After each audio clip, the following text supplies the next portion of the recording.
parler justement d'un domaine sur lequel on ne parle jamais, mais qui est extrêmement important. Personne n'ose y toucher. Et pourtant, Dieu sait que c'est important. Dieu sait que c'est important. Je vous parle des chrétiens, Inch'Allah, et des chrétiens, me voici. Ce pas les mêmes. Vous savez pas ce que c'est que les chrétiens, Inch'Allah? C'est les chrétiens. Dieu va faire. Encore. Dieu va faire. Non, mais Dieu va faire. Il faut que tu te presses parce que tu vas relever ton train. Oh, Dieu va faire. Non, mais il faut qu'il trouve un travail. Mais Dieu va faire. Hein, je vais commencer par une blague. Tant pis. Ça se passe dans une église. Et puis il y a la fille du pasteur qui vient dire à son papa Papa, j'ai une grande nouvelle à t'annoncer. Je me suis fiancée, je veux me marier. Ouais, les parents sont ravis. Puis quand est-ce que tu me présentes? Puis elle arrive avec le prétendant un jour à la maison. Et puis le papa, en bon papa qu'il est, en papa normal, il demande aux gens oui, qu'est-ce que tu veux faire dans la vie? Oui, je ne sais pas encore, mais Dieu va faire. Bon, mais quand tu vas faire vivre notre fille? Oh, je ne sais pas encore, mais Dieu va faire. Et puis, mais tu vas la faire vivre où? Je ne sais pas, mais Dieu va faire. Et puis, continue comme ça. Tu vas faire comment à manger? Dieu va faire. Et puis au bout de 20 minutes que ça dure comme ça, il va à la cuisine, il va voir sa femme et il dit je crois qu'il me prend pour Dieu. Voilà. Ce que j'appelle les chrétiens Inch'Allah et les chrétiens me voici. Alléluia. Alors donc hier, vous vous souvenez que je vous ai parlé de la légèreté des vœux et à quel point dans la Bible, au contraire, c'est quelque chose, c'est une parole sacrée. Et j'en ai parlé, pourquoi? Parce qu'on va tous, à partir de demain, se croire obligés d'aller donner nos bons vœux un peu à droite, à gauche. Et puis souvent, on fait des vœux auxquels on ne croit pas, alors que dans la parole de Dieu, c'est extrêmement sérieux et solide. C'est quelque chose de sacré. Au point, je vais les citer à travers la parole, des tas de cas où on voit même les conséquences extrêmement bénéfiques quand les gens sont fidèles, ce qui veut dire que quand ils ne le sont pas, dans leurs vœux, eh bien, ils ne reçoivent aucune de ces récompenses. Et on l'a vu, justement, elle nous parlait tout à l'heure de Anne. J'ai oublié encore ton prénom. Huguette. Nous parlait de Anne, et j'avais cité Anne, qui avait fait un vœu à l'Éternel, elle qui attendait depuis des années, la souffrance, un enfant, et que Dieu l'avait rendue stérile pour qu'elle soit amenée à faire un vœu et consacrer cet enfant à l'Éternel. Et c'était très dur. Premier-né, allez hop, elle est obligée de le donner. Ce qui ressemblait exactement, et je l'ai dit, à Isaac. On en a parlé tout à l'heure, vous avez dit Abraham, si le Seigneur vous dit, va me le mettre maintenant sur mon Morija, va Morija, non, j'attends depuis trop longtemps, bon. Michel, pardon, surtout que le premier-né doit porter le nom, la famille, l'héritage, c'est lui qui représente toute la suite. Oui, en plus. Et donc, elle a dû le donner, et elle l'a donné, et ça a été Samuel, et Dieu voulait, et après, elle a eu plein d'autres enfants, sa honte a été enlevée, et elle s'est retrouvée, au contraire, avec plein d'autres enfants, et en plus, avec la fierté d'avoir, comme premier-né, un des plus grands prophètes d'Israël. Alléluia, Amen. Et personne ne la croyait, ni son mari, ni le prophète, ni le sacrificateur Élie. Et je vais vous parler ce soir d'un autre sujet qui est, parce que c'est aussi, je dirais, un désastre, non seulement social, non seulement économique, non seulement civilisationnel, mais même dans l'Église. C'est qu'il n'y a plus de parole. Les gens n'ont plus de parole. La parole est devenue pusillanime. Elle n'a plus de fondement. Et j'ai dit, Seigneur, mais montre-moi des exemples dans la parole. C'est pour ça que j'étais embêtée, parce que je ne trouvais pas. Mais tout d'un coup, j'ai dit, mais on a un exemple géant. On n'a même pas besoin d'y rajouter. Jésus est la parole de Dieu. Elle soutient le monde. Elle soutient toute chose. Ça veut dire que la parole est d'une importance capitale. On peut mesurer la valeur de quelqu'un à sa parole. Oui, c'est vrai. Et je vous assure que je dis ça du haut de mes 80 et quelques pour vous dire que dans la vie, on se souvient toujours des gens qui ont de la parole, qui n'ont qu'une parole, et des gens qui sont sans parole. Et on peut compter sur les premiers, et on ne peut pas compter sur les seconds. Et les secondes ne bâtissent jamais rien. Des pays entiers sont ravagés parce que les gens n'ont aucune parole. La civilisation est basée sur des gens qui ont de la parole.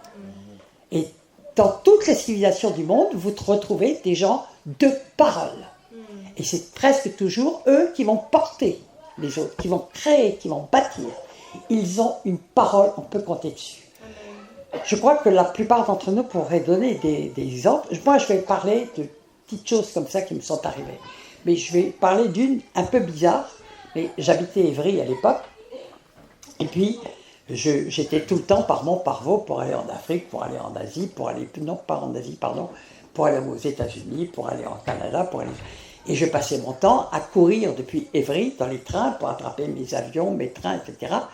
Et évidemment que la plupart du temps, avec mes grosses valises en plus, parce que je partais pour 3 semaines ou 4 semaines, ben j'étais contente d'avoir quelqu'un qui pouvait la porter. Et je me souviens, j'avais quelqu'un qui était chrétien, qui était dans les hommes d'affaires du plein évangile, qui habitait aussi Évry, et mais chaque fois qu'il me disait, Michel, quand je l'appelais, puis je lui disais, est-ce que tu peux me prendre tel jour, telle heure, et m'amener même à la gare du coin, ou à l'aéroport, ceci.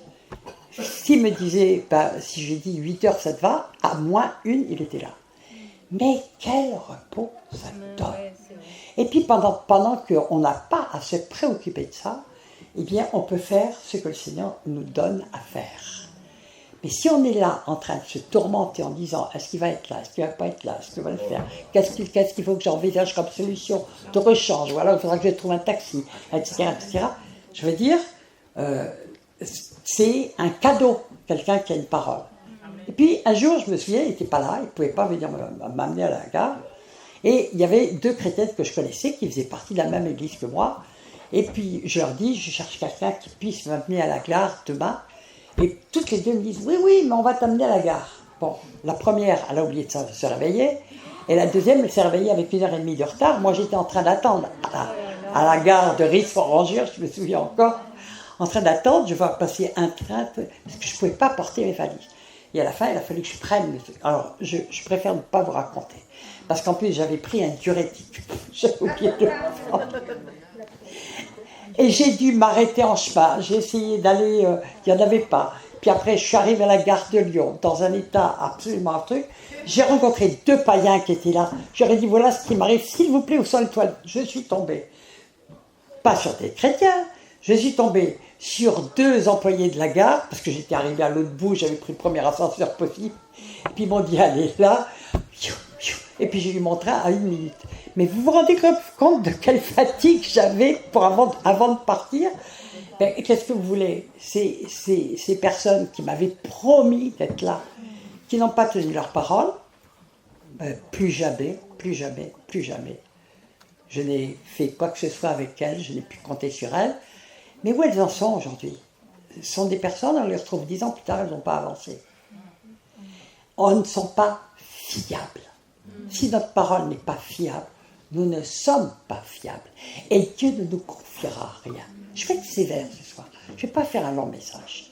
Je vais juste donner des exemples. C'est quelque chose, si vous saviez à quel point c'est important que notre parole soit oui ou soit non, comme j'ai cité le verset hier soir et il dit 2 fois, Jésus l'a dit et Jacques l'a répété. Que notre parole soit oui, que notre parole soit non, tout le reste vient du malin. Amen.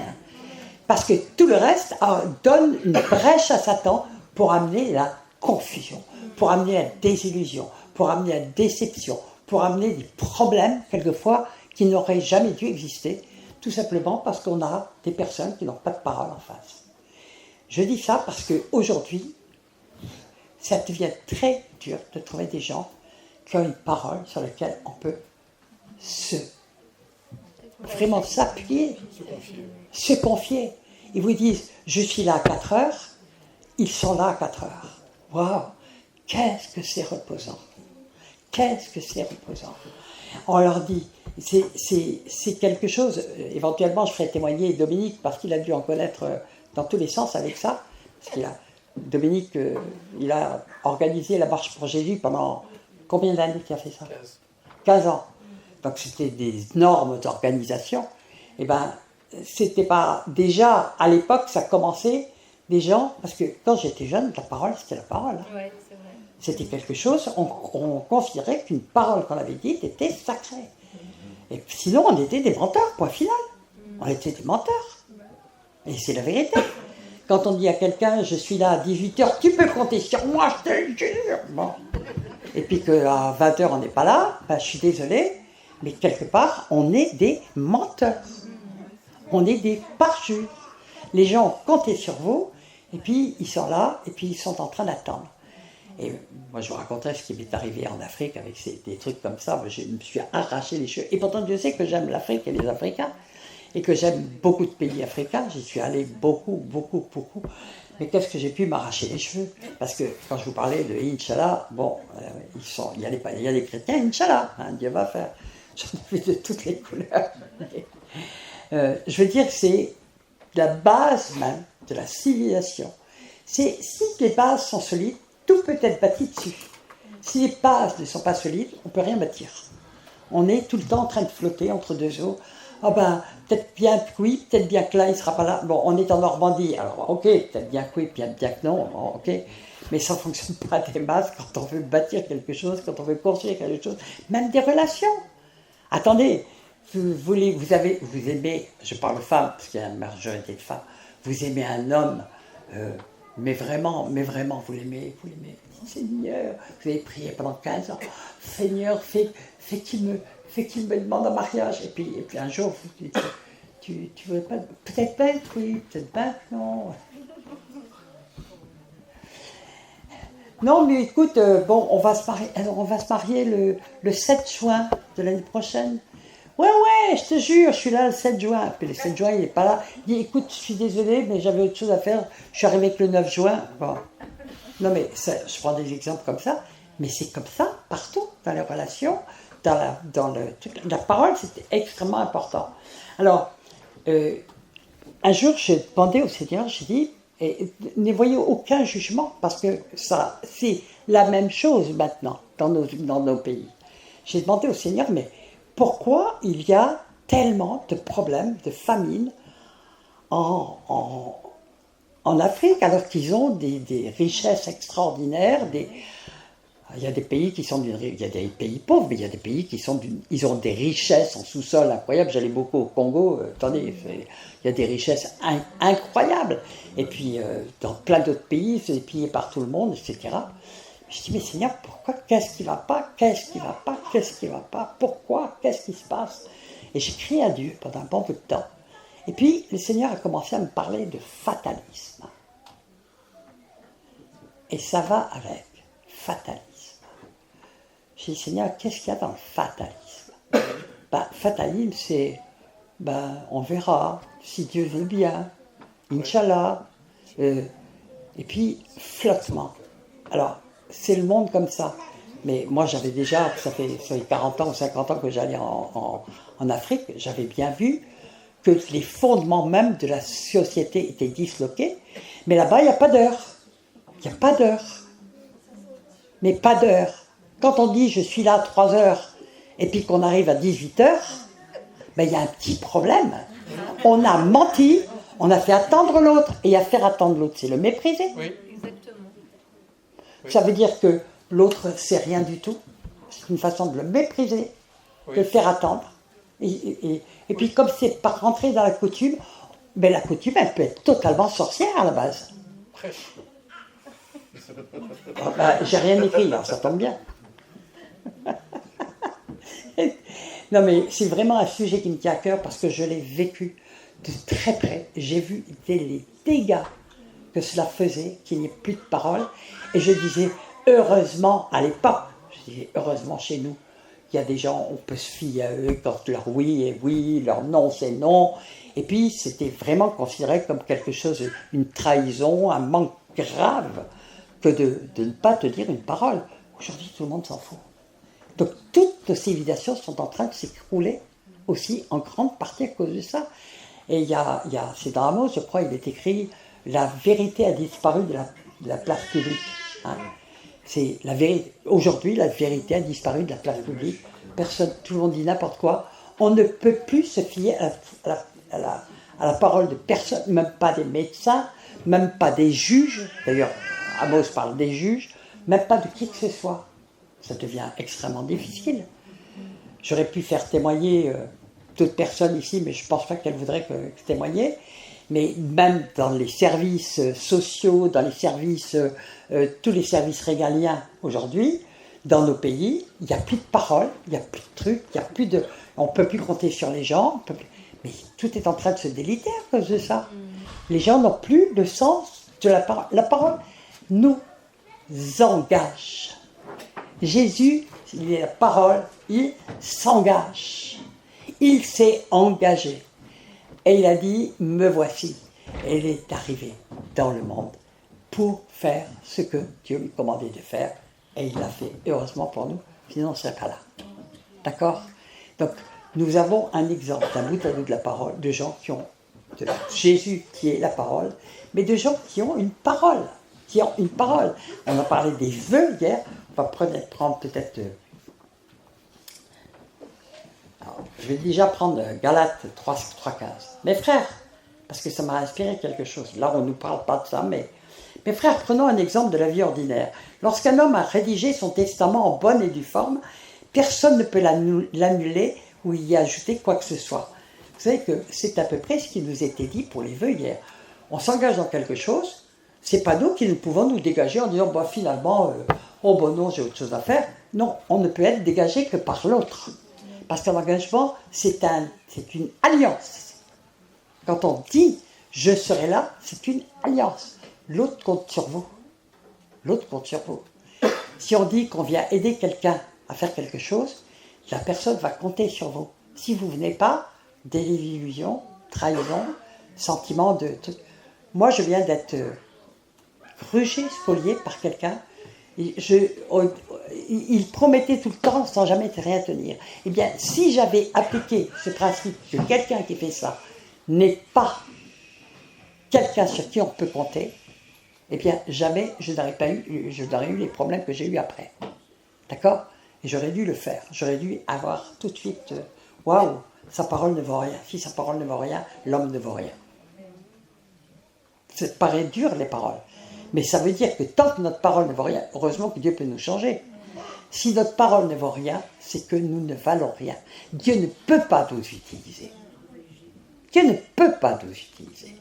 Moi, je vous ai dit hier que je crois, j'ai même la conviction, que si le Seigneur m'a appelé dans un ministère, c'est parce que depuis que j'étais toute petite, même complètement païenne, je me serais fait couper en morceaux plutôt que de ne pas tenir une parole où je m'étais engagé. Je vous assure, c'était comme ça. Et si je prends un rendez-vous, j'arrive 1 minute avant. J'arrive jamais en retard. Parce que j'estime que ça fait partie du respect de l'autre. Non seulement du respect, mais je vais au-delà du respect. C'est que si la personne compte sur vous et qu'on n'est pas là, mais on lui fait du mal. Mais on lui fait du mal. Et si vos enfants vous voient ne pas avoir une parole, j'ai parlé du Père Noël hier, parce que c'était encore un truc, je dis mais il y en a qui rient maintenant, mais quand les enfants tout d'un coup découvrent que leurs parents leur ont menti, et bien après, s'ils veulent un jour leur parler de Jésus, ils vont se demander, ah ben le Père Noël il n'existe pas, Jésus est-ce qu'il existe vraiment, est-ce que c'est pas encore un crack? Je veux dire qu'il y a quelque chose qui a été brisé dans leur cœur, c'est la confiance dans leurs propres parents. Ça a l'air de rien, mais c'est terrible, c'est vraiment très très important. Alors je reprends ça. Lorsque l'homme a rédigé un testament en bonne et due forme, personne ne peut l'annuler ou y ajouter quoi que ce soit. On devrait considérer nos propres paroles comme ça. on ne peut pas annuler notre parole ni ajouter quelque chose que ce soit sans notre autorisation. Ok, parce que c'est nous qui l'avons dit. Et que nous devons, les personnes à qui nous l'avons dit, peuvent se fier à ces paroles d'une manière absolument parfaite. Est-ce qu'on est, oui ou non, des disciples de Christ? Est-ce que Jésus ne faisait pas ce qu'il disait? Si nous aspirons à devenir comme Christ, des petits Christ, c'est ce que veut dire chrétien, disciple, ça veut dire que notre parole doit être très forte, et c'est ce qui nous différenciera, parce qu'il y a beaucoup de gens dans le monde qui ont plus de paroles que les chrétiens, ça je l'ai dit hier, mais il faudrait peut-être que ça change. Et vous tous qui êtes ici, j'ai vraiment à cœur de vous dire, mais quelle importance que la parole. Même si vous dites bonjour, je t'avoue. C'est vrai. Vous allez dire bonjour à quelqu'un, mais vous lui souhaitez une bonne journée. Mais si dans votre cœur vous pensez, ah pas envie qu'elle passe un sale quart d'heure, ben, vous êtes un menteur. On dit, ah, c'est une formule de politesse. Non, nos paroles ont du poids. Nos paroles ont du poids. Il vaut mieux aller parler à la personne en lui disant, ah, écoute, je suis désolé, ou l'éviter, mais lui dire bonjour, c'est de l'hypocrisie. L'hypocrisie. Ah, je titille un peu là. Je dérange un tout petit peu là. Non, mais c'est qu'on rattrape jamais ses paroles. C'est ce qui est très, très vrai d'ailleurs. Mais oui, on peut dire des paroles qu'on rattrape jamais. Et ça, c'est bien vrai aussi. Et puis les paroles ne restent pas sans effet. Vous savez, il y a un proverbe satanique qui dit les écrits restent, mais la parole s'envole. Mais non, les paroles ne s'envolent pas. Pas du tout. Les paroles, elles ont un impact dans les lieux célestes. Et combien d'entre nous, pour moi qui fais des délivrances depuis des années, puis qui les vu, ont été impactés par des paroles dites avec légèreté par leurs parents. Ma pauvre fille, tu réussiras jamais. Malédiction. Et des malédictions qui peuvent perdurer toute la vie. J'en ai brisé des choses comme ça. Ou des pères. Ah, quelqu'un ne vaut rien. Vaut rien, ça veut dire que tu ne vaux rien. Bon. Ben, si je suis le père d'un vaurien, c'est que moi-même je vaux rien. Et quant à l'enfant, très souvent après on les voit un peu erratiques. Alors on a vu tout à l'heure toutes les personnes qui sont avancées, il y avait un rapport entre les deux. Donc c'est pour ça que je l'ai fait, c'est parce que c'est tellement important. Par exemple en Genèse 49, il y a Joseph qui dit, non c'est Isaac, pardon. Isaac qui bénit ses enfants et qui dit « La bénédiction de ton père est plus grande que la bénédiction du père de ton père et jusqu'au colis éternel, c'est-à-dire de manière infinie. » C'est-à-dire que la bénédiction d'un père, bénédiction ça veut dire du bien. C'est dire des choses qui vont engendrer quelque chose dans le spirituel qui va se traduire dans l'univers matériel. Donc les bénédictions d'un père sont extrêmement importantes. Donc il y a beaucoup de personnes ici qui n'ont jamais été bénies par leur père, qui ont eu des paroles au mieux, des paroles qui étaient douteuses, ou pas de paroles du tout, et qui n'ont jamais connu la bénédiction de leur père. Ben, il y a comme un grand manque dans leur vie. Grand manque. Bénédiction des pères, extrêmement puissante. Et vous voyez tous les patriarches qui ont béni leurs enfants. Et quand justement Zérak a maudit, mis une forme de malédiction sur 2 de ses enfants, il a fallu Moïse pour redresser la malédiction d'un des enfants, celui de Lévi, 400 ans plus tard. Waouh! Pas rien quand même. Pas rien. Donc c'est ça. Quand il parle de jusqu'aux ça a beaucoup d'impact. Eh bien, bon, là je prends quelque chose de particulier, mais nos paroles, comprenez que nos paroles ont un effet énorme. Donc, si nos paroles ne valent rien, comment Dieu peut-il nous confier des choses importantes? Pas possible. Nous devons avoir conscience que nos paroles ont une mission. C'est pour ça que le Seigneur dit, quand vous priez, ne multipliez pas les paroles vaines comme le font les païens. Ah, les païens prient? Ben oui, ils prient tout le temps. Ils prient leur bonne étoile, ils prient des morts, ils prient ils prient n'importe quoi, mais ils prient. Et ils prononcent des paroles, ce sont des formes de prière, mais à Satan. Bon, ok. Alors, multipliez pas, il vaut mieux avoir peu de paroles, mais qu'elles soient des paroles de bénédiction. Et surtout des paroles de vérité, et des paroles qui nous engagent. Bon, alors on va continuer un petit peu. On a parlé un tout petit peu d'hier, donc je ne vais pas revenir au mariage. Aujourd'hui, regardez le nombre de mariages qui se dissolvent, parce que la parole qui a été donnée, un serment devant témoins, etc., bah, qu'est-ce qui paye les pots cassés? Les enfants. Il y a autant de divorces dans l'église que dans le monde. Waouh! Il y a quelque chose qui ne va plus, hein, dans l'église. J'ai dit hier, il peut y avoir des cas où vraiment, Dieu n'est pas contre le divorce, hein, il a divorcé lui-même. Vous savez que Dieu a divorcé? D'Israël, oui, amen. Il a dit, oui, la lettre de divorce que j'ai donnée à votre mère. D'accord. Mais il est le divorce. Il y a des fois où Jésus a dit, celui qui divorce, pour adultère, il a le droit. Ok. On va prendre Ruth. Ruth est un personnage. Les Ammonites avaient une malédiction perpétuelle sur eux, parce qu'ils n'étaient pas venus au devant de leurs frères avec du pain, etc., et de l'eau. Mais donc il y avait eu une malédiction très lourde. Mais Dieu fait toujours des exceptions. Merci Seigneur pour Ruth, et on connaît l'histoire de Ruth. Je ne vais pas reprendre toute l'histoire de Ruth, mais je vais prendre quand même la parole qu'elle dit à un moment donné. Donc c'est en Ruth 1. Où tu mourras, je mourrai, et j'y serai enterré. Que l'Éternel me traite dans toute sa rigueur, si autre chose que la mort vient à me séparer de toi. Vous voyez la puissance de cette parole? Elle l'a fait. Elle l'a exécutée. Et bien, elle est compte parmi les ancêtres de Jésus. Et nous nous souvenons comment se termine sa vie. Que de bénédiction à la fin de sa vie. Amen. Alors, on va voir l'exemple d'une parole non tenue. Tu peux me donner quelqu'un peut me donner une bouteille d'eau, ce serait sympa. Merci. Et là,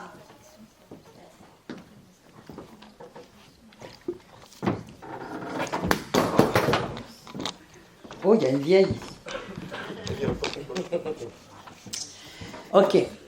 Alors, nous connaissons Pierre, bien sûr, et nous savons très bien que pendant la scène, Jésus, jamais je ne te trahirai, jamais, jamais, jamais, je ne ferai jamais ça. Non, mais tu peux te demander, je mourrai. Et tous disaient de même, d'ailleurs, peu après, ceux qui étaient là, alors c'est en Matthieu, je lis ça en Matthieu 26, 73, 75, peu après, ceux qui étaient là s'étaient approchés, dira Pierre, certainement qu'il y a aussi de ces gens-là, donc là ça se passe dans la cour, après le lendemain même de ces paroles et après la résurrection. Dira Pierre, certainement tu es aussi de ces gens-là, car ton langage te fait reconnaître. Alors, il se mit à faire des imprécations et à jurer. Waouh! Qu'est-ce que Jésus avait dit? Avant que le coq ait chanté 3 fois, tu me renieras. Je ne connais pas cet homme! Aussitôt le coq chanta, et Pierre se souvient de la parole que Jésus avait dite. Avant que le coq chante, tu me redieras 3 fois. Et étant sorti, il pleura amèrement. Ce qui est très intéressant, c'est ce qui se passe après. Parce que Pierre, il se sent totalement indigne. Il était celui qui était toujours de dire, moi je ferai ça, moi je suis le plus grand, machin, etc. Puis tout d'un coup, Jésus avait dit, Satan vous a réclamé pour vous cribler comme du froment. Comment est-ce qu'il les a criblés, Satan? Justement comme ça. Il les a mis. Jésus n'a pas prié pour qu'ils ne soient pas criblés comme du froment. Il a prié pour que leur foi ne défaille point. Très différent. Et quand Pierre se retrouve comme ça, il comprend que tout ce qu'il a cru de lui ne valait rien du tout, parce que tout simplement, sa parole ne valait rien. Il avait juré qu'il ne ferait jamais ça, et puis tout d'un coup, il s'aperçoit que finalement, il a été le dernier des derniers, qu'il a trahi Jésus, etc.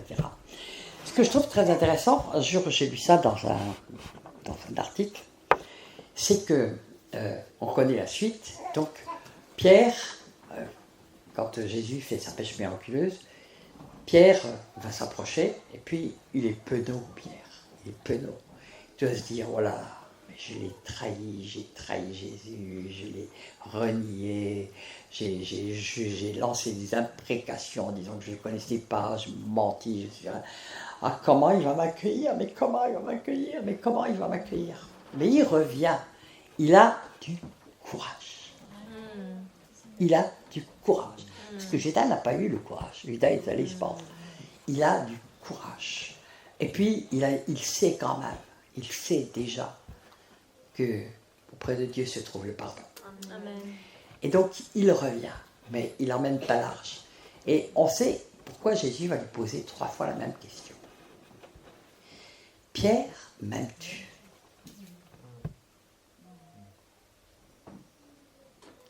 Et là, Pierre ne répond pas « Oui, Jésus, je t'aime ».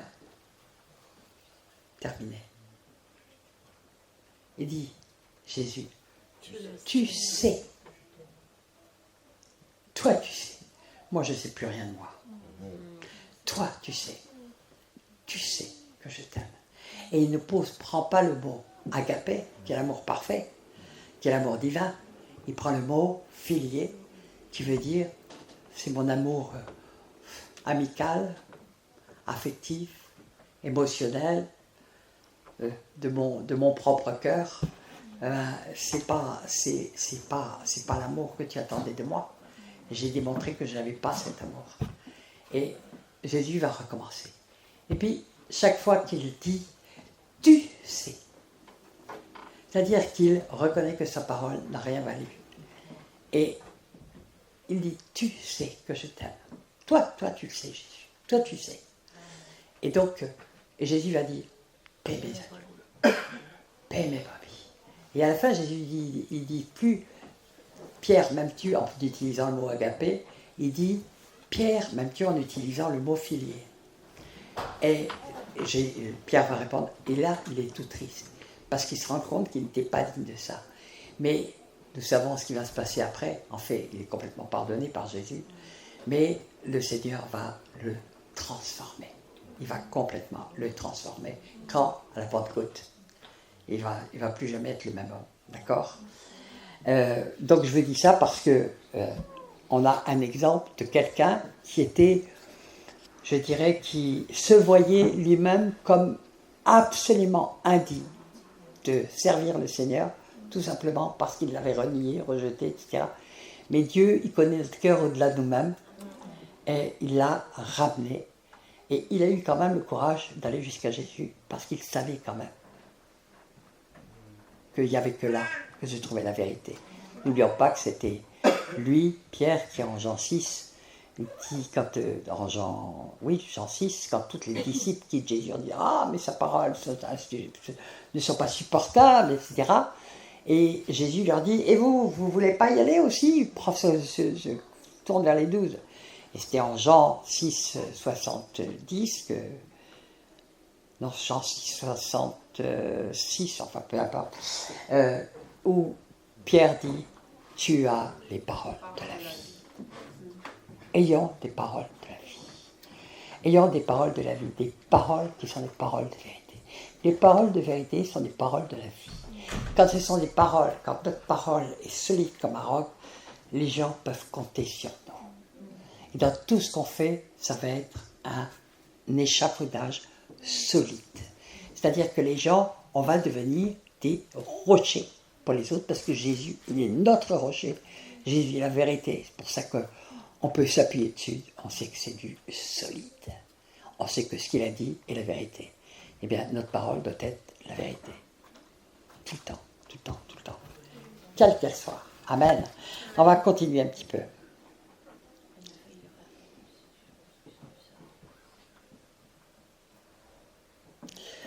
On pourrait parler des prophéties aussi, dans le même créneau, parce que ce serait un très gros morceau, mais je vais en parler quand même un tout petit peu.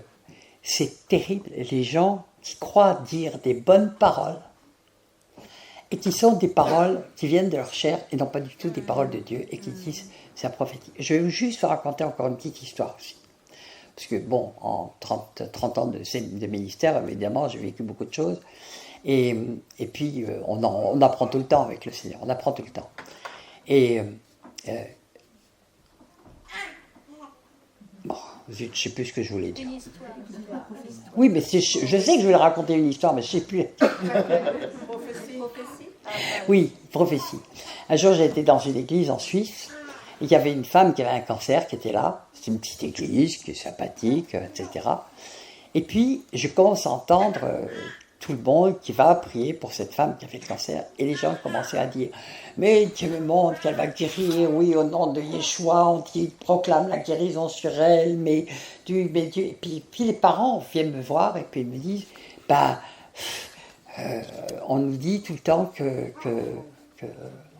qu'elle va guérir. Eh bien, moi, j'étais pas bien. J'entendais ça, tout le monde prophétisait, oui, elle va guérir, on a la foi qu'elle va guérir. J'étais pas bien. Pas bien parce que tout simplement, je ressens quand il y a l'esprit qui est là, et puis je sentais qu'il y avait quelque chose qui tournait par rond. Et donc, je reviens, peut-être un an après, la personne en question était morte, et le pasteur m'a dit, toute la famille a perdu la foi. Ben oui. Mais c'est ça les fausses prophéties. Il y a une autre chose aussi en matière de prophétie, je vais en parler un petit peu, qui est quelque chose qui est biblique. Moi j'ai mis longtemps à comprendre, mais je vais le partager avec vous. C'est quand notre cœur désire tellement quelque chose qu'on va chercher partout les prophéties qui nous confirment que cela va se produire. On en a l'exemple de Balaam, je reviendrai après, mais je l'ai vécu, c'est ce qui m'a amené à beaucoup essayer de comprendre ce qui se passait et qu'est-ce qui se produisait. Et nous le voyons, je ne me souviens plus le passage exactement, je pense que c'est en Chronique, où il y a... oui, c'est ça, c'est en Chronique. Où il y a le roi Akab qui est allé chercher le roi d'Israël, Josaphat, pour l'aider dans une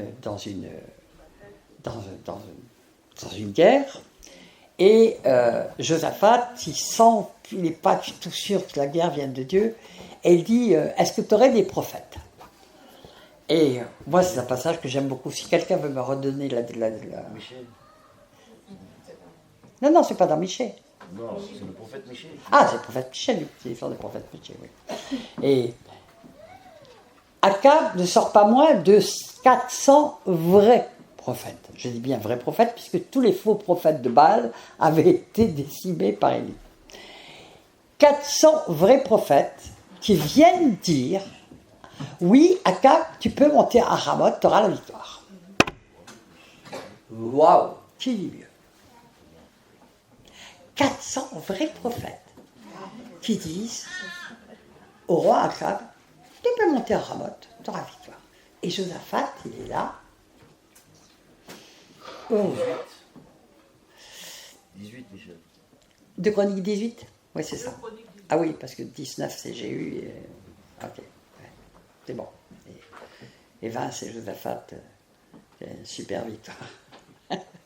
Et donc, il est là, et puis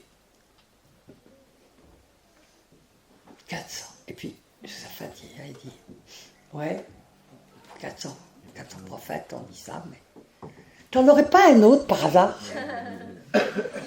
Et là, c'est une des phrases les plus drôles de la Bible, je trouve. Personnellement, elle me fait rire aux larmes. C'est, Akab dit, oui, j'en ai bien un autre, c'est Michée, mais je le déteste. Il ne me dit jamais rien de ce que je veux entendre. Je trouve ça très très drôle. Et puis, Josaphat dit, fais-le venir. Michée arrive. Ben oui, tu peux monter à Ramoth, tu auras la victoire. Et là, Akab. Non, mais arrête, mais dis-moi la vérité. La phrase, elle est extraordinaire. Tu l'as là sous les yeux? Vas-y, dis-la. Tu vas me dire la vérité, oui ou zut? C'est pas zut, hein. On va changer de vocabulaire. Lorsqu'il fut arrivé vers le roi, celui-ci lui dit, Michée, devons-nous aller attaquer Ramoth en Galade ou dois-je y renoncer?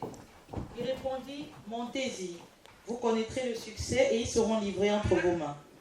Verset 15, le roi lui dit, combien de fois me faudra-t-il te faire jurer de ne me dire que la vérité au nom de l'Éternel? Arrête-toi.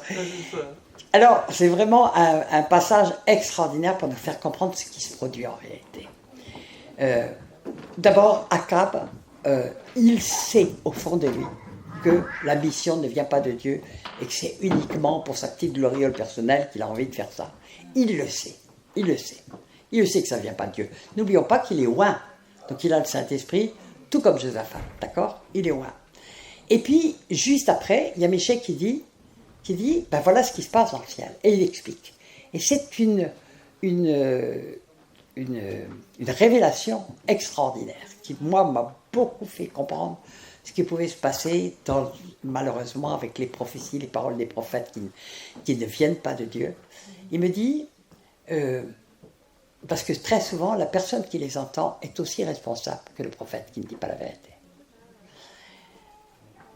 Et il dit, il nous transporte dans le ciel. Michée, il voit ce qui se passe dans le ciel, il voit Dieu avec son conseil, qui est là en train de dire, vous pouvez regarder mon serviteur Akab. Oui, c'est son serviteur. Il veut absolument monter à Ramoth. Quelqu'un d'entre vous a une idée? Moi, j'aime beaucoup la petite scène qui se passe dans le ciel. Et puis, il est écrit, et puis un esprit de mensonge un esprit va se présenter devant l'Éternel, et il dit, je serai un esprit de mensonge dans la bouche de tous tes prophètes. De tous les prophètes. Donc, les 400 vrais prophètes, plus Michée, c'est 401. Et donc, c'est là que Michée raconte, il le voit. Et donc, qu'est-ce qui se passe en réalité? C'est que quand on veut absolument entendre une prophétie qui ne vient pas de Dieu, mais qui nous confirme dans quelque chose qu'on a envie d'entendre, eh bien, le Seigneur peut dire à un démon, ah, eh ben, va te mettre à la bouche des prophètes et qu'ils disent ce que la personne a envie d'entendre. Ah. Ça veut dire que quand on va chercher des prophéties et qu'on va absolument entendre quelque chose, on ne veut pas de la vérité. On veut entendre ce qui nous chatouille les oreilles, comme il est écrit en 2 Timothée 4, qu'il y en aura beaucoup qui feront ça dans les derniers temps. Ils viendront, parce qu'ils se donneront. Ils se donneront une foule de docteurs qui leur chatouilleront agréablement les oreilles. Ça veut dire qu'on veut entendre ce que notre oreille a envie d'entendre. On ne veut pas de la vérité. Et là, donc, ça nous est très bien expliqué. Voilà ce qui se passe. Ah, il veut le mensonge? Je lui envoie le mensonge. Et ça rejoint 2 Thessaloniciens 2, qu'on va lire. Je l'ai mis quelque part, mais je ne sais pas où. Quelqu'un veut le lire?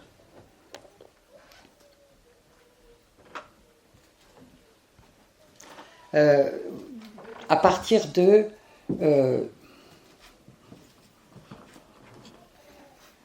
allez, je vais le chercher parce que ce sera plus vite fait. Tuc, tuc, tuc, tuc. Le 9. Tu le fais partir d'où? Le 9 il dit. Vas-y, commence. Il dit l'apparition de cet impie, c'est ça? Se fera.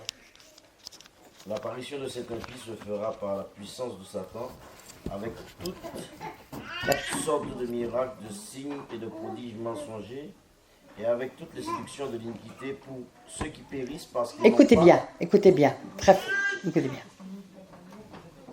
Vas-y. avec toutes les séductions de l'iniquité pour ceux qui périssent, Pour que ceux qui périssent, parce qu'ils n'ont pas reçu l'amour de la vérité pour être sauvés. Aussi, n'ont pas reçu l'amour de la vérité pour être sauvés. Verset 11, il dit aussi Dieu leur envoie-t-il une puissance d'égarement qu'ils croient au Aussi Dieu leur envoie-t-il une puissance d'égarement pour que ceux qui n'ont pas reçu l'amour de la vérité roi du mensonge soient condamnés, mais qui ont pris part à l'iniquité soient condamnés. Donc vous voyez, c'est Dieu lui-même. Quand on n'a pas l'amour de la vérité et quand on ne pratique pas la vérité, vous voyez un petit peu ce qui se passe. Dieu peut envoyer des démons, c'est lui qui va les envoyer en disant il ne veut pas de la vérité ou il ne veut entendre que ce qu'elle a envie d'entendre. Et bien voilà ce qui se passe. Vous comprenez un petit peu le drame. Le drame. Et nous savons ce que Michée après a dit à Akab. Si tu vas à Ramoth, il va lui dire, si tu montes à Ramoth, voilà ce qui va t'arriver, tu périras. Il monte à Ramoth et il périt. Voilà, il n'a pas eu l'amour de la vérité. Eh bien, Dieu lui a envoyé une puissance d'égarement, il lui a envoyé une puissance de mensonge. Nous exposons même des vrais prophètes à dire des fausses prophéties quand notre cœur n'a pas l'amour de la vérité. Vous comprenez ce que je veux dire ? Et aujourd'hui, je peux vous assurer que la chose qui manque le plus, c'est l'amour de la vérité. Le mensonge déferle partout. Partout. Les médias, les gouvernements, je ne vais pas le citer, mensonge partout. Mais dans l'Église aussi. Dans l'Église aussi. On ne dit pas la vérité. Pour pas froisser. On ne parle plus des mensonges. On parle plus du péché, on parle plus de la trahison, on parle plus de tout ça. On ne fait plus que des discours lénifiants. Mais tout va bien grâce au Seigneur, mais tout va bien, mais ne t'inquiète pas. Voilà, un des premiers messages qui m'a profondément choqué. Pourtant, j'étais dans une église considérée comme la meilleure peut-être d'Europe. C'est vrai, à l'époque. Hein. Et j'entends un pasteur, qui d'ailleurs après a été convaincu de péché, et de péché grave, qui fait un appel en disant « Est-ce qu'il y en a ici qui ne sont pas sûrs de leur salut ?»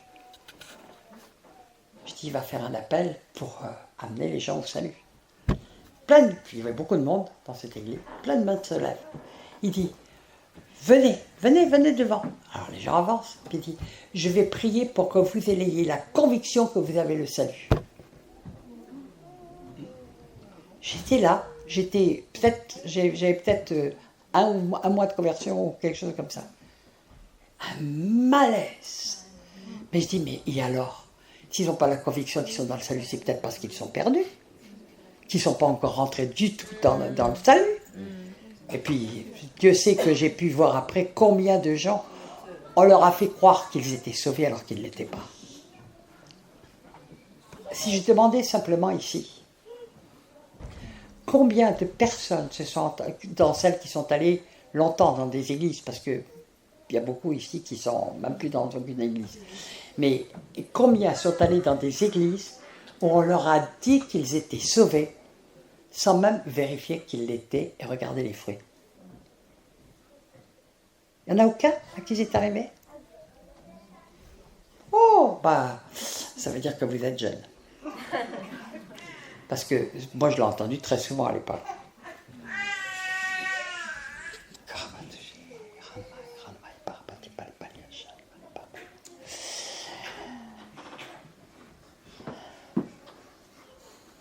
La parole de l'Éternel me fut adressée en ces mots.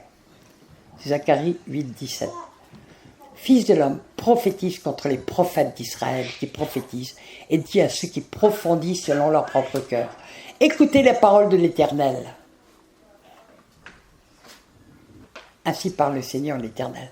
Malheur aux prophètes insensés, qui suivent leur propre esprit, qui ne voient rien. Et qui ne voient rien. Donc, malheur, quand Dieu dit malheur, c'est malheur. Amen.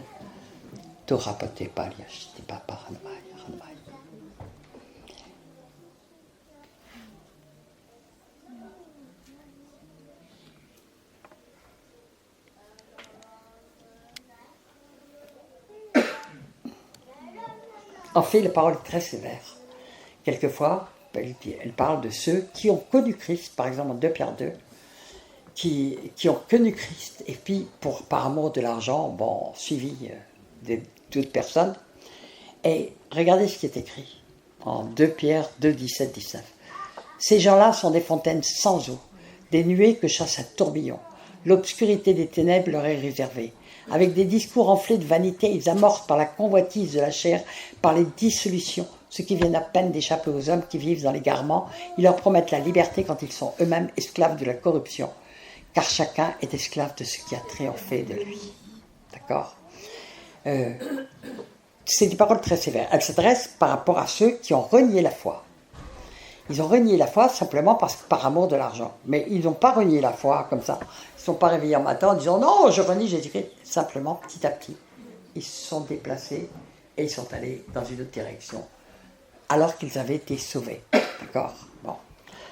Donc je pourrais faire un message entier dessus parce qu'il y en a des messages et des messages qui ont été faits sur soi-disant des choses que vous avez peut-être entendues aussi. Mais tu es sauvé, tu l'es une fois pour toutes, il n'y a plus de problème, tu peux faire n'importe quoi. On ne vous dit pas tu peux faire n'importe quoi. Et puis on voit plein de gens qui se perdent comme ça parce qu'ils ont reçu des faux enseignements.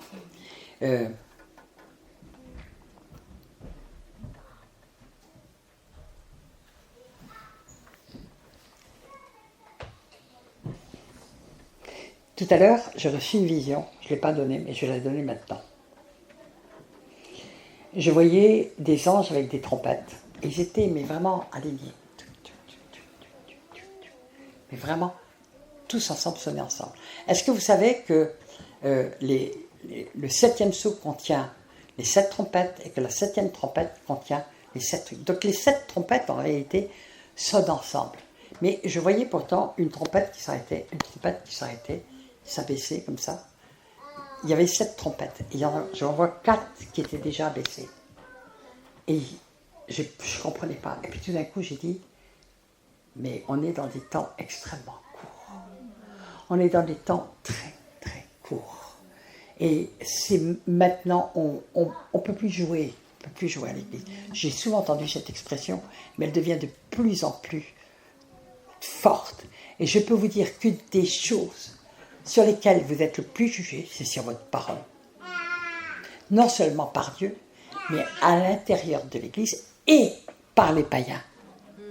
Un chrétien qui n'a pas de parole, qui ne tient pas sa parole, qui même simplement parce qu'il est toujours en retard, il est un contre-témoignage terrible. Un chrétien qui n'a qu'une parole est un véritable témoignage.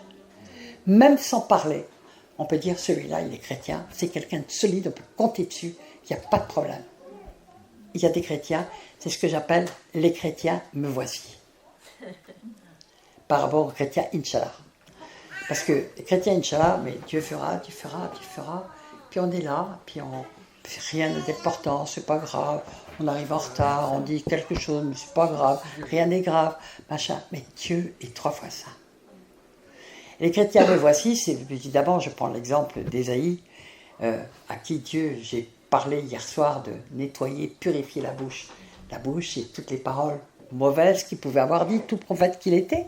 Il a dit, je suis un homme dont les lèvres sont sales, et j'habite au milieu d'un peuple dont les lèvres sont sales. Ça veut dire qu'on dit souvent des mensonges, sans même s'en rendre compte, ou des exagérations. Pardon, Seigneur, pardon, aide-moi. Je veux, Seigneur, que ma parole soit, mais comme un cristal transparent, comme du feu, ou comme quelque chose qui ne doit pas bouger.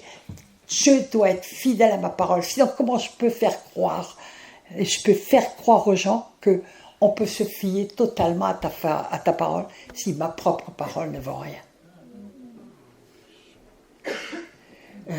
J'ai rien dit de ce que j'avais écrit.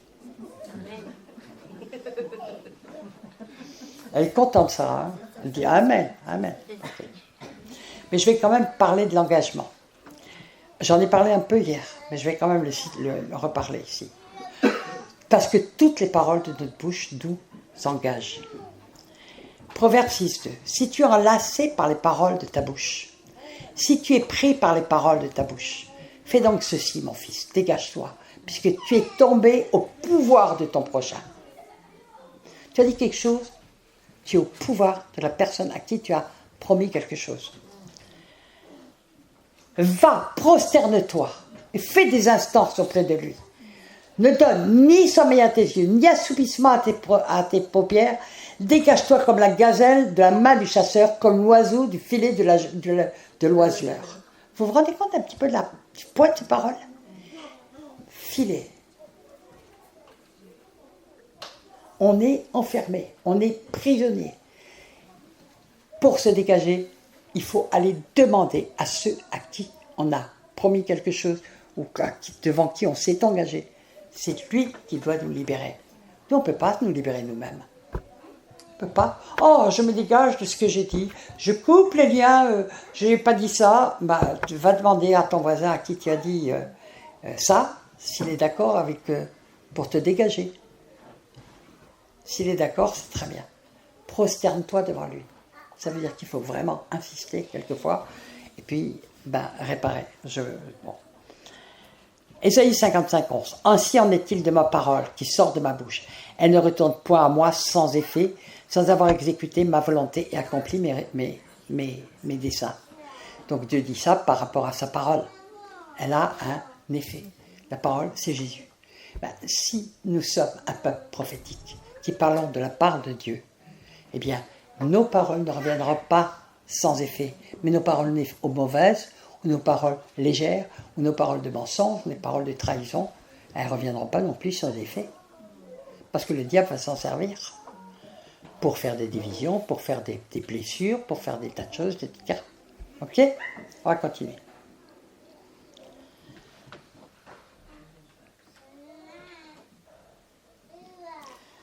Je vais prendre, là on parle des paroles de l'Éternel. Josué 23:14. Voici, je m'en vais maintenant par le chemin de toute la terre. Reconnaissez de tout votre cœur et de toute votre âme qu'aucune de toutes les bonnes paroles prononcées sur vous par l'Éternel votre Dieu n'est restée sans effet. Toutes se sont accomplies pour vous. Aucune n'est restée sans effet. Amen.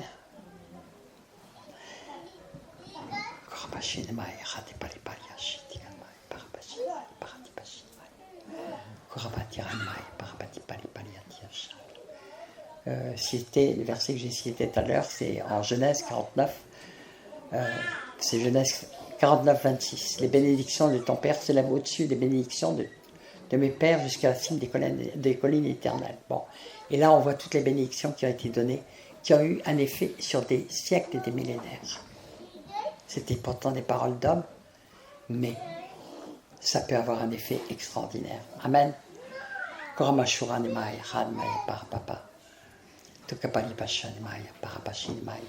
Oui, je l'ai là, je vais m'arrêter là. C'était un petit peu désordre, c'est pas grave. Je voulais juste souligner que nous sommes dans un temps très difficile, parce que nous sommes environnés de mensonges. Les médias font que des mensonges. Les hommes politiques n'arrêtent pas de mentir. Honnêtement, j'ai jamais vu ça. Hein. J'ai vraiment vu la décadence de la parole dans les 60, 80, 70 dernières années en tout cas. J'ai vu vraiment la décadence de la parole. J'ai vu la manière de la balance, la parole est devenue complètement comme ça. Mais même quand je suis arrivé dans l'église il y a 30 ans, il y avait déjà quand même quelque chose de beaucoup plus solide dans les paroles. Tu es d'accord? Tu es d'accord? Est-ce que tu aurais quelque chose que tu voudrais partager sur ce sujet? Viens, tu vas le faire. Dominique, comme je l'ai dit, il a fait beaucoup d'organisations et beaucoup de choses. Et Dieu sait qu'il a dû vivre des choses par rapport à ça. Tiens, Philippe, tu peux lui donner... Ça marche? Une, deux. Non. Ça veut dire...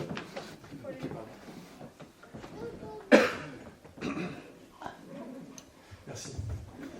Et c'était simplement aussi pour faire un rappel par rapport à Inch'Allah et ce que ça veut dire réellement et par rapport à notre rapport au temps et au retard et puis à la parole donnée également. Il y a un beau parallèle avec la mythologie grecque, donc c'est très très vieux, mais c'est simplement pour qu'on se souvienne de ce que comment c'est important notre rapport au temps. Et par rapport au rendez-vous qu'on peut donner, et par rapport à notre capacité à pouvoir être là au bon moment. Alors, il y a toute une mode, tout un temps, toute une période où les pasteurs ont beaucoup prêché sur le Kairos et le Chronos. Vous connaissez tous. Et bon, donc le Kairos, vous savez que c'est le moment opportun. C'est l'occasion de Dieu, c'est le moment qu'il faut choisir afin de pouvoir saisir sa destinée. Et le moment favorable, exactement. C'est ça le Kairos. Et il y a Chronos. Chronos, vous savez ce que c'est? C'est le temps qui passe. Et le temps a été créé par Dieu. Le temps, c'est Dieu a créé le temps. Pourquoi? Pour empêcher pour que le mal ait une finitude, pour que le mal s'arrête. Et quand l'homme a été créé, le temps a été créé en même temps, hein, quand l'homme est sorti de l'Éden, et c'est là où le diable a su que son temps était fini. Et c'est pour ça qu'il y a tout ce rapport au temps qui est tellement important. Parce que pour Dieu, le temps, c'est quelque chose d'extrêmement précis, alors que pour le diable, il fait tout pour nous retarder, dans tout ce qu'on fait. Et Chronos, qui est vraiment un démon, un dieu absolument abominable, et qui mangeait tous ses enfants, il était marié avec une déesse. Qu'est-ce que je fais? Je le tiens? Je vais tenir. Il était marié avec une déesse. Il était marié avec une déesse, et à chaque fois qu'ils avaient des enfants, elle se délectait de ce que Chronos mangeait ses enfants. Et parce que elle savait que tous ces enfants-là n'atteindraient pas leur destinée. Et cette déesse a eu son parallèle dans les civilisations méditerranéennes du sud de la Méditerranée. Il y avait les Grecs au nord de la Méditerranée, il y avait toutes les civilisations dont étaient issus les Arabes, les Berbères, ainsi de suite. Et c'est eux qui ont inventé ce concept de Dieu, si Dieu veut, quand Dieu voudra. C'est absolument étonnant parce que les musulmans l'ont repris en disant « Inch'Allah ». Ah ouais. Et donc, le fait de notre rapport au temps fait que si on ne respecte pas le temps, si on ne respecte pas la parole donnée, eh bien, ça veut dire qu'on s'associe avec cette doctrine, cette fausse pensée, cette fausse conviction, ce que le diable a semé par rapport à cet Inch'Allah. Et donc, toute l'importance, c'est de considérer qu'on a vraiment besoin quand on se dit une heure, quand on se donne une occasion, quand on se fait un choix, quand on prend une décision, de le tenir. Et par rapport au témoignage que tu voulais que je te donne, vous savez, on a eu beaucoup d'aboutissements, beaucoup vraiment des moments absolument exceptionnels. Mais à chaque fois, je me suis rendu compte qu'on ne pouvait pas vraiment s'appuyer sur les hommes en termes de temps. Parce que les personnes sont assez légères. Et quand Dieu dit, en termes de balance, en termes de justice, en termes de respect, j'ai été trouvé léger. Je t'ai trouvé trop léger. C'est aussi par rapport à notre rapport avec le temps. Et on a eu dans toutes les organisations qu'on a pu réaliser, et puis lorsqu'on continue maintenant, vous savez, quand on prend des avions, curieusement, là, les gens sont à l'heure. Eh ben oui. Enfin, pas tout le monde. J'en connais plusieurs qui l'ont raté. Mais, oui, moi j'aurais pu raconter des histoires. Il y a vraiment une urgence qui les concerne eux, là, on a beaucoup moins de soucis. Mais par contre, quand c'est pour les autres, il y a un vrai problème. Et on a longuement, pendant des années, c'était le gros souci qu'on avait avec les organisations, avec les pasteurs, avec les églises, avec les membres également, avec les équipiers, c'était quand on dit, on s'organise, on fait quelque chose, qui prend ça, tu viens à quel jour, à quelle heure, et on fait ça à tel moment, et on se repose sur les personnes. Et Michel, c'est aussi le gros problème qu'elle a, c'est que au niveau des gens sur lesquels on s'appuie et qui ne savent pas faire ou qui le prennent très légèrement, il y a une balance. Hein. Et tout ce qu'on fait, tout ce qu'on dit, tous nos engagements, tous nos vœux, tous nos vœux, sont pesés. Et c'est ça qui nous permet d'avoir de la lourdeur, d'avoir une position, d'avoir une autorité sur les temps et les circonstances. Amen. Je voudrais juste rajouter par rapport à ce que dit mon époux, c'est qu'à un moment donné, il avait eu l'opportunité d'avoir la garde républicaine, vous savez, les chevaux qui marchent comme ça, là, tous ensemble. Et puis, quand on a vu ça, on s'est dit, mais ça va pas du tout aller avec tout le désordre qu'il y a. Je veux dire, tous les ans, il y avait un tel désordre au milieu des humains, quoi, finalement. Oui, vous parlez de la marche pour Jésus, là. Oui. Là, c'est le marche pour Jésus. Oui. Mais en fait, ça me fait vraiment penser à ça. Les chevaux étaient tellement rigoureux, cadencés, précis. Et nous, on avait beau tous les ans dire il faut faire ci, il faut faire ça. Tout le monde faisait comme il avait envie de faire. Donc on s'est dit, non, la garde républicaine, les chevaux seront plus consacrés à l'Éternel que nous. Donc c'est pas la peine. Alors, on entend souvent la réflexion, oui, mais il faut laisser le Saint-Esprit agir. Mais le Saint-Esprit, nous avons un Dieu d'ordre. Et ne croyez pas que le Saint-Esprit agit que lorsqu'on est complètement dans le désordre. En fait, il agit beaucoup mieux quand les choses sont solides. Vous savez, moi, je suis allé beaucoup d'église en église, des centaines et des centaines et des centaines pendant des années. Et puis, je me souviendrai toujours que j'arrivais souvent dans des églises mixtes où il y avait français-africains ou suisse-africains, et j'étais toujours stupéfaite du fait qu'on voyait tous les Français ou tous les Suisses arriver à l'heure, et puis 3 heures après, on commençait à voir, c'est-à-dire l'église commençait à changer de couleur à partir de 11 heures du matin. Et je disais, mais ils ne savent pas ce qu'il manque. Ils ne savent pas ce qui manque. Parce que moi, je savais que dès la première minute, Dieu avait été là, qu'il avait des guérisons. Il manquait des guérisons. Il manquait des enseignements, quelquefois extrêmement précieux. Il manquait des paroles pour lesquelles ils auraient dû avoir. Pourquoi ? Et puis je dis, mais pourtant, quand ils doivent obéir à leur patron terrestre, ils sont à l'heure. Et ne croyez pas que le Saint-Esprit soit d'accord avec ça. Il n'est pas du tout d'accord avec le désordre. Nous avons un Dieu d'ordre. Et c'est lui qui a créé le temps. Il sait pourquoi il a créé le temps. Et tu l'as dit, il a créé vraiment le temps pour nous. Et pour que nous soyons disciplinés. Dans le discipliné, il y a discipline. Et ça fait partie de la discipline. Et là, on parle du temps, mais on a parlé de parole, on a parlé d'être fiable. D'être fiable. Comme c'est précieux, les gens fiables. Si vous ne savez pas faire quelque chose, ne dites pas que vous allez le faire. Parce qu'on va compter sur vous. Et puis, ça va s'écrouler. Mais quand on a des gens fiables, comme c'est reposant, vous ne pouvez pas savoir à quel point c'est reposant. Et moi, je vois un délitement de la parole des chrétiens. J'ai dit, où est-ce qu'on va ? Eh bien, on le sait. L'écrasement est en train de se faire. Les gens ne croient plus en Dieu. Il n'y a plus, je ne sais plus quoi, c'est de vrais chrétiens. Je voudrais savoir combien il y en a en France maintenant. En tout cas, c'est plus un pays qui est dit chrétien. Il est considéré comme un des pays les plus païens de la terre. Mais oui. Ah oui, plus païen, je parle païen. Je ne parle pas des pays musulmans ou des pays hindouistes ou des trucs comme ça.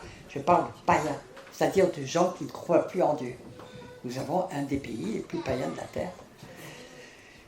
Ce que je voudrais ce soir, si vous le voulez bien, c'est qu'on puisse prendre des engagements avec le Seigneur.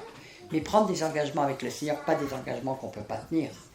Et le problème, c'est peut-être tout simplement des prières. Seigneur, aide-moi. Aide-moi à être quelqu'un de fiable. Parce que si je suis fiable pour les hommes, c'est que je suis aussi fiable pour toi et qui va pouvoir me confier des grandes choses. Vous avez envie de servir Dieu. Vous avez envie de gens inutiles, de devenir des gens utiles. Soyez fidèles dans les petites choses, dit le Seigneur, et je vous confierai des grandes choses. Apprends-moi, Seigneur, à être fidèle. Apprends-moi à être... Je ne vais prendre pas le mot fidèle, je vais prendre le mot fiable. Fiable. Ceux qui ont envie, vraiment, vous allez prier pour ça. Priez jusqu'à ce que vous voyez les changements. priez, priez, continuez à prier, parce que Dieu a besoin de vous, mais il ne pourra vous utiliser que si vous devenez des gens fiables, donc les hommes aussi à qui ils peuvent se fier, à qui ils peuvent confier des responsabilités, à qui ils peuvent confier des tâches, sur qui ils peuvent s'appuyer pour faire des choses. Parce que si on n'a personne de fiable autour de soi, on ne fait rien. On ne peut rien faire tout seul. On ne peut rien faire. On a besoin de gens fiables autour de nous. Je pense que si je demandais à Irène si ce n'est pas quelque chose de très utile, je pourrais demander à n'importe qui est dans des services régaliens, au niveau de l'État, des écoles, dans la médecine. On a une femme médecin avec nous. Est-ce qu'elle ne le voit pas autour d'elle, ça? Elle est là? Oui. Ah oui, vous êtes là. Est-ce que c'est pas vrai ce que je dis parce qu'elle est dans des services de Gérardie. Médecine polyvalente, donc soins palliatifs. Soins palliatifs. Les familles mentent. Pardon? Les familles mentent, elles ne tiennent pas leurs engagements. Les familles ne tiennent pas leurs engagements. Est-ce que c'est pas une douleur épouvantable pour les malades? Si, j'ai envie de les engueuler, hein, mais je peux pas. Non, vous avez envie de les engueuler. Vous pouvez venir les engueuler ici, hein?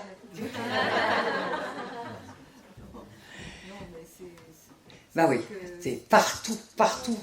On souffre de ça, de gens qui n'ont plus de parole. Alors, vous voyez, par rapport même à des mourants, parce que ce sont des mourants, ben, les familles promettent de venir, de ne pas venir, ou de venir les aider, ou n'importe quoi, ils ne sont pas là. Ils ne tiennent pas leur parole. C'est terrible, parce que il n'y a pas de meilleur moyen que de faire croire qu'il n'y a pas de Dieu. Hein. Pas être fiable. Qui a envie de prier pour ceux qui ont envie de devenir des gens fiables. Et on peut tous supplier Dieu de le devenir totalement, totalement. Mais certains un peu plus que d'autres, parce qu'ils n'ont pas été élevés dans cette image de l'importance d'être des gens fiables et d'être des gens de parole. Des gens, oui, tu appelles ça des gens lourds, des gens solides. Amen. Et croyez-moi que dans les chefs d'entreprise souffrent de ne pas avoir ça. Dans tous les services régaliens, c'est une catastrophe. Des gens fiables. Qui a envie de devenir quelqu'un de fiable, sur qui Dieu peut s'appuyer? Moi? Eh bien, on va le demander à Dieu. Qui a envie de prier pour ça? Tu prends?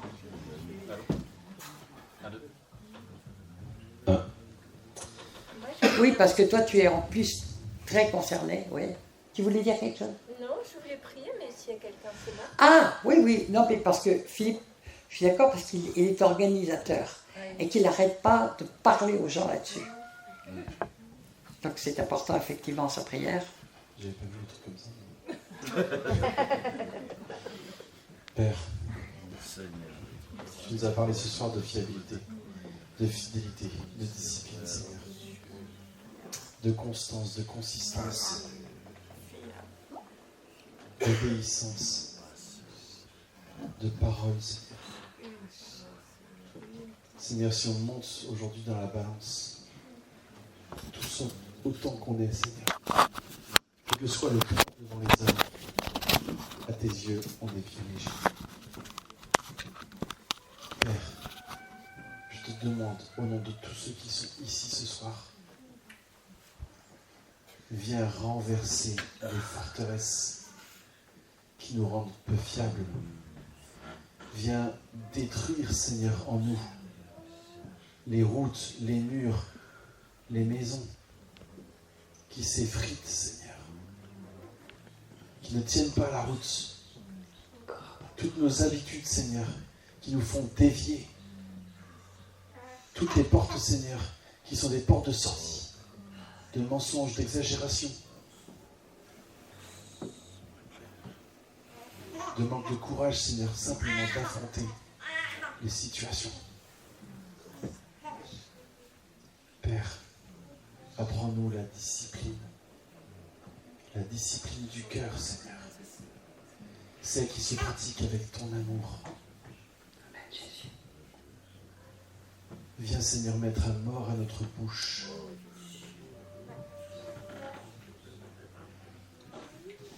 Père, je t'en supplie. Je t'en supplie, Seigneur.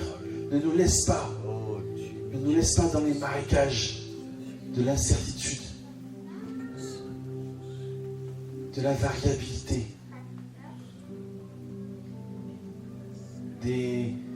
peut-être, on verra bien. Si Dieu veut, Seigneur, aide-nous à reprendre notre responsabilité. Ne pas, Seigneur, te confier des choses que tu nous as confiées. Apprends-nous la rigueur, l'amour, Seigneur, des choses bien faites. Parce que, Seigneur, mets devant nos yeux, à chaque fois qu'on fait quelque chose, Seigneur, tout ce que vous faites, faites-le comme pour le Seigneur. Amen. Oui, Seigneur, ta verset important. Seigneur, qu'on soit au travail, qu'on soit en train de dire bonjour, en train de jouer avec nos enfants, de faire de la musique, de se balader, Seigneur. Qu'on sache, qu'on prenne conscience, Seigneur, de faire ces choses-là pour toi, pour ton honneur, pour ta gloire, pour ton royaume. Et non pour les hommes, non pour nous-mêmes, Seigneur, mais pour toi, parce qu'on t'appartient. Parce que c'est un vœu qu'on a fait, Seigneur. Nous te donner notre vie et tout ce qu'elle produit, Seigneur. Tout t'appartient. Seigneur, je te demande pardon pour toutes les fois où on était trop léger. Notre parole a été trop légère. On n'a pas été consistant, ni constant, ni discipliné, ni obéissant, Seigneur.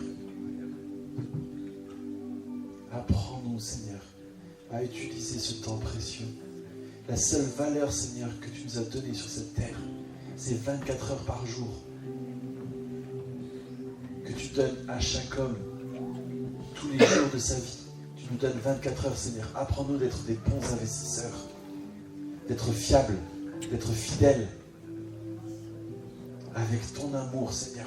Pas un amour volatile, mais un amour, Seigneur, qui est lourd, dense, qui tient la route, Seigneur, qui tient le vent, qui tient la tempête. Apprends-nous, Seigneur, à être des navires qui tiennent dans la tempête. Amen. Alléluia. Amen. Parce que, Seigneur, tu as dit que le jour arrive, mais la nuit vient, mais le jour arrive, Seigneur.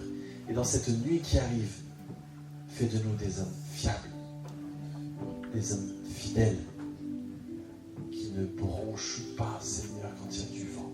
Amen. Amen, amen. Qui tiennent la route, Seigneur, quand il y a la tempête.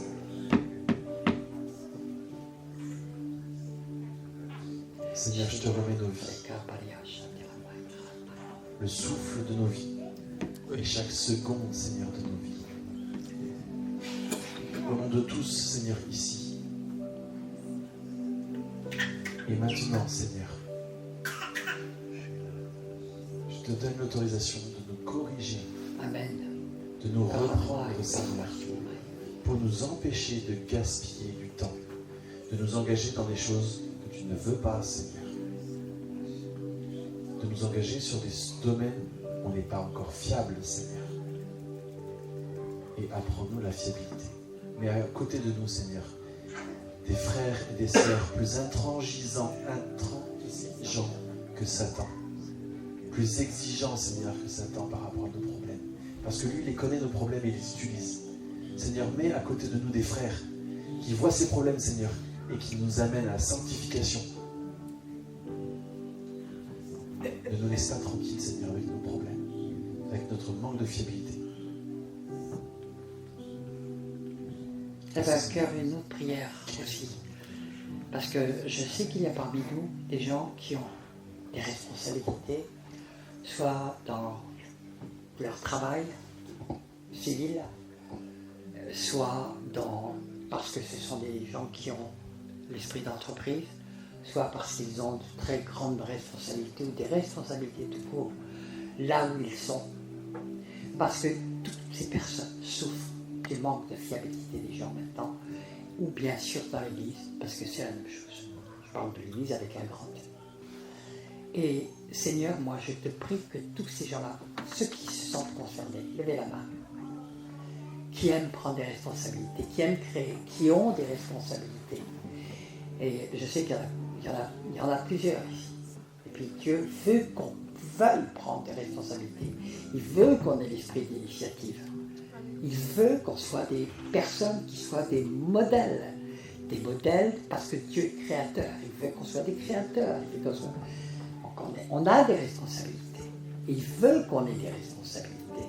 Il ne veut pas faire de nous des esclaves. Il veut qu'on ait des responsabilités. Il veut qu'on se soit des gens debout. Et debout et des créateurs et des gens. Eh bien, Seigneur, qu'ils puissent faire ce qu'ils ont à faire en ayant autour d'eux des gens fiables. Des gens fiables. Parce que c'est bien ce qui manque le plus aujourd'hui. Ce sont les gens fiables sur lesquels on peut s'appuyer. Sur lesquels on peut s'appuyer. Tu voulais prier?